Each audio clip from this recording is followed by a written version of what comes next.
Dear colleagues, welcome to this bio brief on the management of extraction socket. My name is Daniele Cardaropoli. I am a periodontist from Torino, Italy. We have an endodontic and prosthetic failure on this upper lateral incisor with gingival recession of the free gingival margin, together with the buccal bone that is missing, as we can see from the cone beam evaluation. From the point of view of the risk profile, we see that the bone height at the adjacent tooth is between 5.5 and 6.5 millimeters. And we have a compromised soft tissue anatomy due to the gingival recession with a horizontal bone defect. This situation presents a high risk for aesthetic failure, and so we have the need for a staged approach in order to coronalize the free gingival margin. The treatment plan is about a staged approach with ridge augmentation procedure at the time of tooth extraction. And so the procedure is with flapless approach, minimally invasive extraction of the lateral incisor. After the debridement of the socket, we insert the bioguide shape with the long wing of the membrane in contact with the buccal side of the alveolus.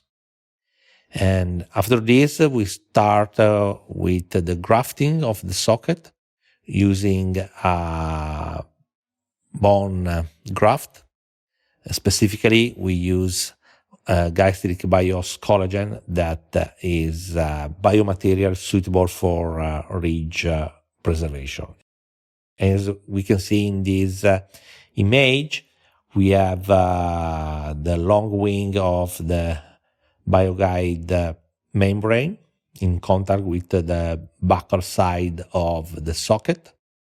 Then the alveolus is grafted with the bios collagen, and then the three remaining wings of the membrane are folded in order to cover the biomaterial, and then the membrane is sutured with single interrupt sutures to the surrounding soft tissues.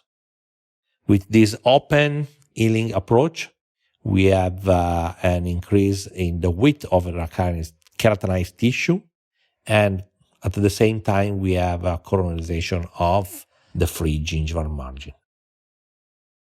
After 4 months at the reopening, we can see a complete bone filling of the previous socket with the reestablishment of the buccal bone plate. This will lead to the insertion of a prosthetically guided implant with a final ceramic crown that shows an aesthetic improvement when compared to the baseline. Despite missing the buccal bone plate and the recession of the free gingival margin, this ridge augmentation procedure has been able to provide an adequate quantity and quality of bone for implant placement 4 months after ridge preservation procedure.